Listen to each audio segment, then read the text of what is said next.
involved with the show. So he's going to talk about this award along with Chris Stapleton. Please welcome to the stage.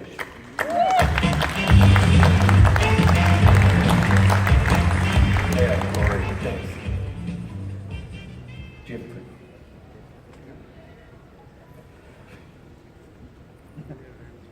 have a We'll switch the slides, please.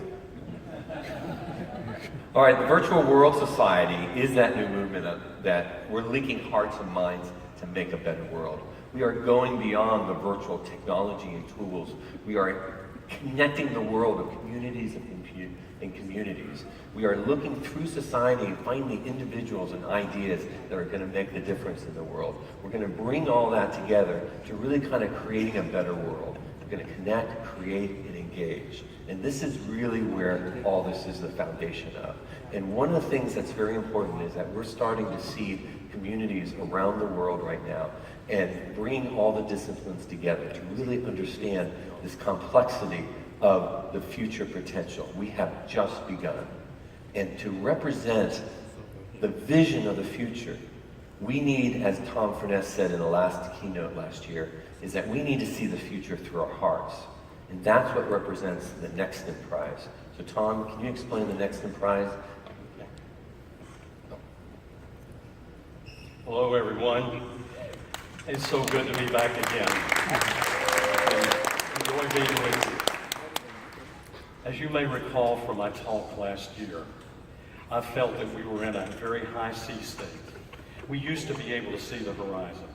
We used to be able to shoot the stars, but things are happening so fast now, we can't really keep up. And we need new navigation systems. Certainly, the sextant of the old days doesn't work anymore because we can't shoot the stars. The compass doesn't work anymore because we really can't see the horizon anymore. Very high sea state. So what are we going to do? We need to have a new navigation system. I believe that navigation system is what I call the Nextant, the next sextant. What it is all about is the navigation system of the future, our hearts. We know inside what we should be doing. We know where we should be taking this technology. We, the developers, intelligentsia, content providers, all of us, know that there are problems in the world that we can solve. And that's what the Virtual World Society is all about. And the Nextant Prize. If you notice our symbol for the Virtual World Society, what you see is an adult sort of holding up a child.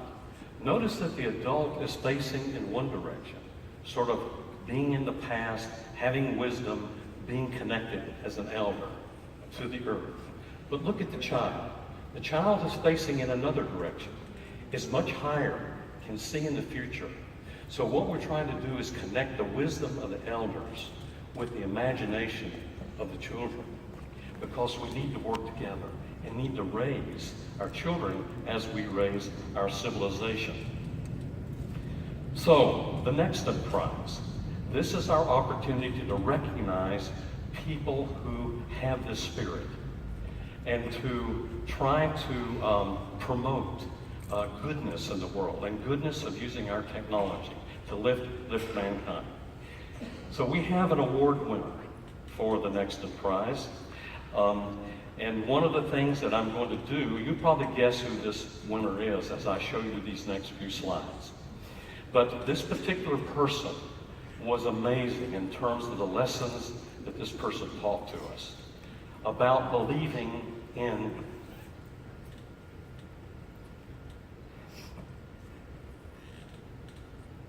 our dreams as children. Also helping others to achieve their dreams.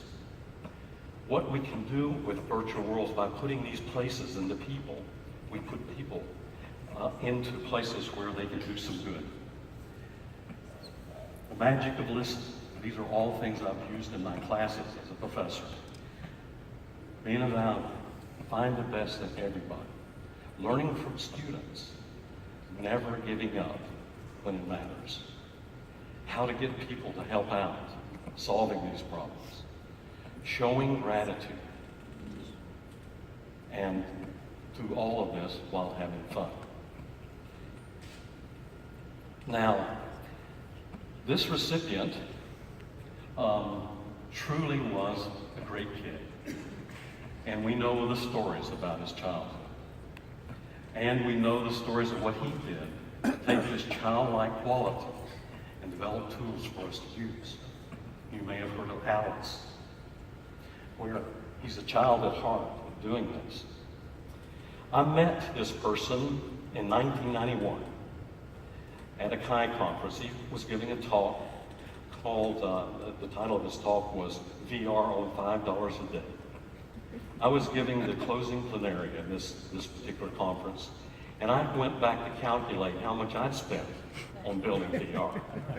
And the numbers I worked out was $5,000 a day. But it turns out, of course, Randy was accomplishing probably a lot more than I was.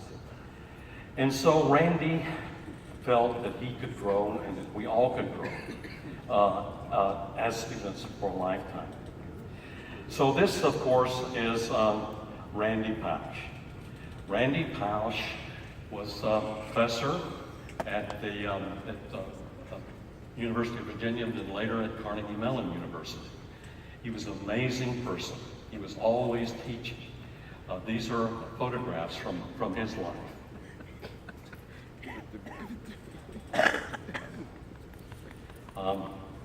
It turns out that Jay found, oops, we sort of skipped a little bit there, that he found love.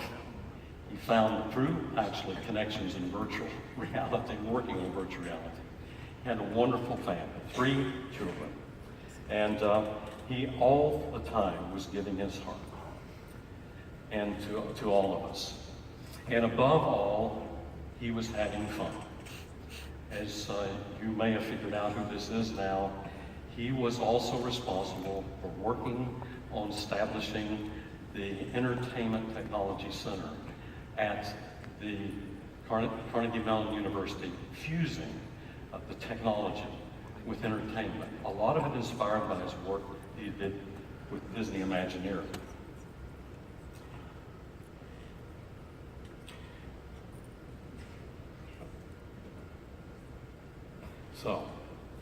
So our recipient of the first Next prize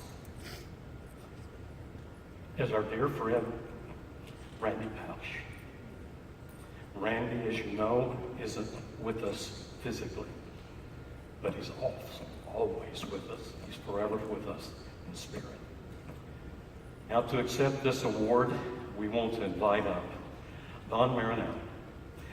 Don is a colleague, co-founder of the Entertainment Technology Center at Carnegie Mellon. Don is currently a professor at Columbia University and is a rich and wonderful person in himself with this mind and heart of the child and building this dream fulfillment factory.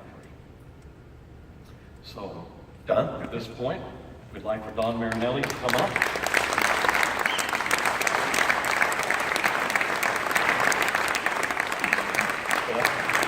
So Don, this is a great guy. And if you look at Don Marinelli, you sort of see also an image of Randy Pausch in this. A little fatter.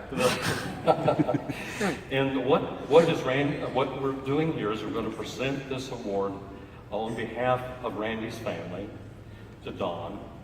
And Don will then take it from there and make sure the family is able to enjoy this. But what you'll see in here are those figures we showed you in the slide above of the world, virtual worlds, the person holding up the child and the child, and all of that working together to make a better world. So there you go, Don.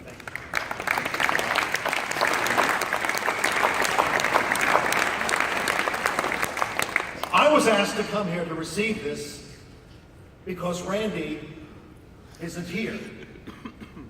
But as I walked around and spent the day with all of you, I realized Randy is here. Randy is seated out there. Randy is at the booths that we saw with all this incredible technology. Because the fact of the matter is, Randy was who we were waiting for.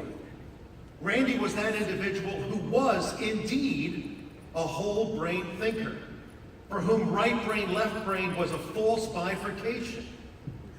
And as I was walking around, I was thinking, what would Randy think about all this? I mean, we spent 6 years cheek by jowl at the Entertainment Technology Center, learning from each other, only to realize that our students were truly the embodiment of everything we were hoping for. That they weren't two different people, one from drama, one from computer science, but they had the arts and the science within their brain. And I was thinking Randy would be walking around saying, this technology is really cool, give it to the kids. He would be saying, take this technology and give it to the next generation, because they are so smart, they are so astute, they are in fact the digital natives. And let's see what they can do with this technology. Because he was all about learning. He was indeed all about educating. And he had tremendous faith in young people. You know, people say, how did the two of you get along? We were two alpha males. I was the associate head of Carnegie Mellon Drama, and he was the Fairchild boy of computer science. And they put us together and said, run this thing together. How are we going to do that? The only way we were able to do that was to profess our ignorance. And how learning does not stop with a PhD, it barely gets started with one. And I'll never remember when we had that encounter, and I said, Randy, I'll be honest with you. I've spent 2 years now in the School of Computer Science, and I still don't know what you do. I just know it involves zeros and ones, and I still don't get it. And he said, Don, I gotta be honest with you. I don't know what you theater people do, except it involves a lot of hugging and kissing. So if you promise not to hug and kiss me, I think we can get along. I said, there's no problem. But I also mentioned that story because the journey that Randy took from this computer scientist with a design and artistic background to the last lecture. And the last lecture is about love. And the last lecture is about the love that he had for his students and the faith that he had in young people now being manifest in another, in his wife, and then with his 3 children. It was a journey to love, and it was a love that Randy always had. I wrote a book about our time together, and I titled it The Comet and the Tornado, because Randy referred to me as a tornado, and I tried to find what was the right analogy for Randy. And I realized it was a comet that was flashing through the skies, that captured all of our attention, and that glowed and will forever change us. And so Randy is in fact alive. And it is our mission, it is your mission, to keep him alive through the love and the faith that you have in young people and in education and in making the world a better place. So on behalf of Randy and me, thank you for this.